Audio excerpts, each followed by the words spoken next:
अस्सलाम वालेकुम नाजरीन, मैं हूं अरसलान राजपूत। नाजरीन, आप सोच भी नहीं सकते कि अक़वाम मुत्तहिदा की सलामती कौंसिल के इजलास में वो क्या हुआ जब पाकिस्तान और इसराइल के मंदूबीन एक दूसरे से बराह रास्त टकरा गए। नेतन्याहू का पाकिस्तान के खिलाफ हालिया बयान, जिसमें उन्होंने एबटाबाद और उसामा बिन लादेन का हवाला दिया, सिर्फ पाकिस्तान के अवामी नहीं बल्कि आलमी सियासत को भी झंझोड़ कर रख गया।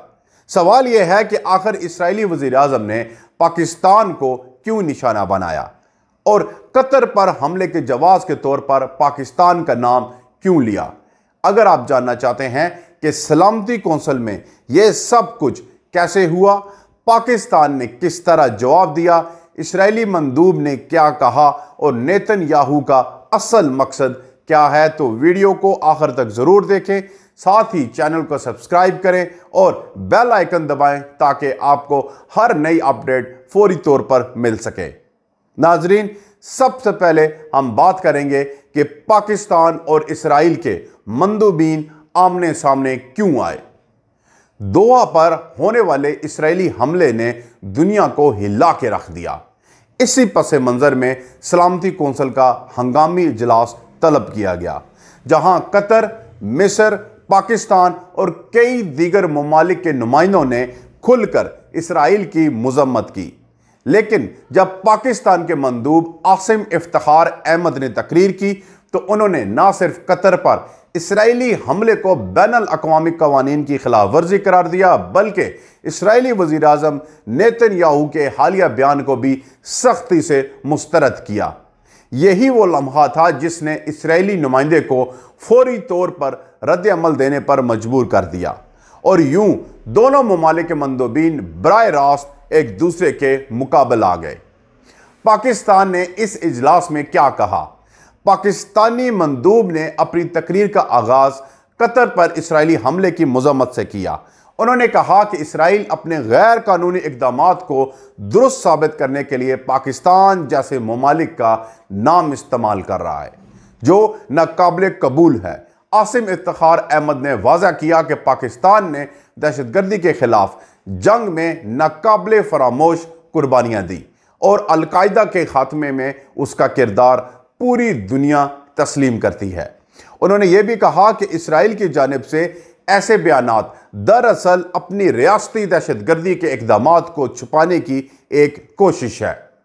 अब इसराइली नुमाइंदे ने फौरी रद्द-ए-अमल इस हवाले से दिया और पाकिस्तानी मंदूब की तकरीर ख़त्म होते ही इसराइली नुमाइंदे ने इजलास में बात करने की इजाज़त ली। उन्होंने पाकिस्तान के मौक़िफ़ को रद्द करते हुए कहा कि यह हकीकत बदली नहीं जा सकती कि उसामा बिन लादेन पाकिस्तान में मारा गया था। इसराइली नुमाइंदे ने यह नुक्ता उठाया कि अमेरिका ने जब पाकिस्तान की सरजमीन पर कार्रवाई की तो दुनिया ने उसकी मज़म्मत नहीं की। उनके मुताबिक जब दीगर ममालिक दहशतगर्दों को निशाना बनाते हैं तो आलमी बरादरी खामोश रहती है, लेकिन इसराइल पर तनकीद की जाती है। उनके बकौल यही दौरा म्यार है जिस पर दुनिया को सोचना चाहिए। असल तनाज़ा उस वक्त शुरू हुआ जब इसराइली वज़ीर आज़म नेतन्याहू ने 11 सितंबर की बरसी पर एक वीडियो पैगाम जारी किया। इस पैगाम में उन्होंने अमेरिका की अलकायदा के खिलाफ कार्रवाइयों का हवाला देते हुए कहा कि अमेरिका ने पाकिस्तान में उसामा बिन लादेन को हलाक किया था और दुनिया ने इस पर खुशी मनाई। नेतन्याहू ने कतर पर हमले को इसी मिसाल से जोड़ते हुए कहा कि इसराइल ने भी वही किया जो अमेरिका ने किया था। सवाल यह है कि क्या नेतन्याहू ने जानबूझकर पाकिस्तान को तनकीद का निशाना बनाया या फिर यह एक बड़ी जियोपॉलिटिकल हिकमत अमली का हिस्सा था? नाजरीन, कतर पर हमला क्यों आलमी तनाज़ा बन गया? इसराइल ने कतर के दारुल हुकूमत दोहा में हमला करके यह दावा किया था कि उसने मज़ाहमती तंजीम के रहनुमाओं को निशाना बनाया, लेकिन हकीकत यह थी कि इस हमले में 6 आम शहरी शहीद हुए, जिनमें एक कतरी सिक्योरिटी एहलकार भी शामिल था। मुज़ाहमती तंजीम का कहना था कि उनका वफ्द महफूज रहा, लेकिन कतर और दीगर अरब ममालिक ने इसे अपनी खुद मुख्तारी पर हमला करार दिया। यही वजह है कि सलामती कौंसिल के इजलास में بیشتر ممالک نے اسرائیل پر کھل کر تنقید کی۔ اب بات کرتے ہیں کہ پاکستان کے موقف کو دنیا نے کیسے دیکھا۔ پاکستان کے مندوب کی تقریر نے اجلاس میں کئی ممالک کی توجہ حاصل کی۔ مصر، قطر اور دیگر عرب ممالک نے پاکستان کے موقف کی حمایت کی۔ پاکستان نے یہ واضح کر دیا کہ وہ کسی بھی ایسے بیان یا کارروائی کو برداشت نہیں کرے گا جس میں اس کا نام دہشت گردی کے ساتھ جوڑا جائے۔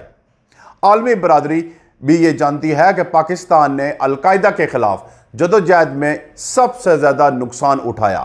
اس حوالے سے پاکستان کی قربانیوں کو اقوام متحدہ کی رپورٹوں میں بھی تسلیم کیا جا چکا ہے۔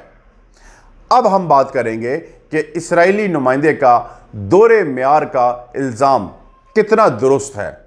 ناظرین، اسرائیلی نمائندے نے اپنے جواب میں بار بار کہا کہ پاکستان اپنی سرزمین پر دہشت گردوں کی موجودگی سے انکار نہیں کر سکتا۔ انہوں نے یہ بھی کہا کہ جب امریکہ نے بن لادن کو مارا تو کسی نے اس کی مذمت نہیں کی، لیکن اسرائیل پر ہر کوئی تنقید کرتا ہے۔ یہاں سوال یہ پیدا ہوتا ہے کہ کیا واقعی یہ دورہ معیار ہے یا پھر اسرائیل اپنے جارحانہ اقدامات کو چھپانے کے لیے ماضی کے واقعات کو استعمال کر رہا ہے۔ حقیقت یہ ہے کہ پاکستان اور اسرائیل کے حالات یکسر مختلف ہیں۔ پاکستان دہشت گردی کے خلاف ایک فرنٹ لائن ریاست رہا ہے، جبکہ اسرائیل پر الزام ہے کہ وہ فلسطینی عوام کے خلاف نسل کشی کر رہا ہے۔ ناظرین، اب ہم بات کریں گے کہ قطر نے نیتن یاہو کے بیان پر کیا رد عمل دیا۔ قطر نے فوراً اسرائیلی وزیراعظم کے بیان کو مسترد کر دیا۔ قطری وزارت خارجہ نے کہا کہ نیتن یاہو کا یہ موازنہ بے بنیاد اور شرمناک ہے۔ قطر نے واضح کیا کہ مزاحمتی تنظیم کا دفتر اس کی ثالثی کی کوششوں کا حصہ ہے جسے امریکہ اور اسرائیل نے خود تسلیم کیا تھا۔ اس لیے یہ کہنا کہ قطر دہشت گردوں کو پناہ دے رہا ہے دراصل عالمی برادری کو گمراہ کرنے کی کوشش ہے۔ قطر نے یہ بھی کہا کہ وہ اپنی خود مختاری کے تحفظ کے لیے ہر ممکن اقدام کرے گا۔ اب پاکستان کو اس تنازع میں کیوں گھسیٹا جا رہا ہے؟ یہ ایک اہم سوال ہے کہ اسرائیل نے قطر پر حملے کا جواز پیش کرتے ہوئے پاکستان کا ذکر کیوں کیا؟ ناظرین، اسرائیل یہ پیغام دینا چاہتا ہے کہ اگر امریکہ پاکستان میں کارروائی کر سکتا ہے تو اسرائیل کو بھی یہ حق حاصل ہے کہ وہ دوسرے ممالک میں اپنے دشمنوں کو نشانہ بنائے۔ لیکن پاکستان کا معاملہ مختلف ہے کیونکہ وہ خود دہشت گردی کا شکار رہا ہے۔ اس کے برعکس اسرائیل پر الزام ہے کہ وہ ریاستی دہشت گردی کا مرتکب ہو رہا ہے۔ یہی فرق عالمی برادری کو اسرائیل کے موقف کو قبول کرنے سے روکتا ہے۔ اجلاس کے بعد جاری ہونے والے مشترکہ بیان میں دوحہ پر حملے کی مذمت تو کی گئی، لیکن اسرائیل کا نام نہیں لیا گیا۔ یہ ایک متنازع فیصلہ کیا گیا کیونکہ کئی ممالک نے کھل کر اسرائیل پر الزام لگایا تھا۔ سوال یہ ہے کہ کیا بڑی طاقتوں نے اسرائیل کے دباؤ میں آ کر اس کا نام نکالا یا پھر یہ عالمی سیاست کا ایک اور کھیل تھا؟ پاکستان اور قطر جیسے ممالک کے لیے یہ ایک مایوس کن لمحہ تھا کیونکہ ان کی توقع تھی کہ عالمی برادری اسرائیل کو براہ راست ذمہ دار ٹھہرائے گی۔ اب عالمی سیاست پر اس واقعے کے کیا اثرات ہوں گے؟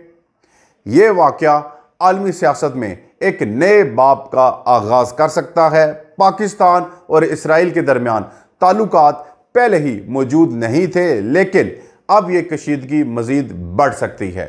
دوسری طرف قطر، سعودی عرب اور دیگر عرب ممالک اسرائیل کے خلاف متحد ہو سکتے ہیں، لیکن امریکہ اور یورپ پر بھی اس حوالے سے دباؤ بڑھے گا کہ وہ اسرائیل کی کارروائیوں پر واضح موقف اختیار کریں۔ ناظرین، اگر آپ کو ویڈیو پسند آئی ہو تو لائک کریں، چینل کو سبسکرائب کریں اور بیل آئیکن کو ضرور پریس کریں۔ ملتے ہیں اگلی ویڈیو میں، تب تک کے لیے اللہ حافظ۔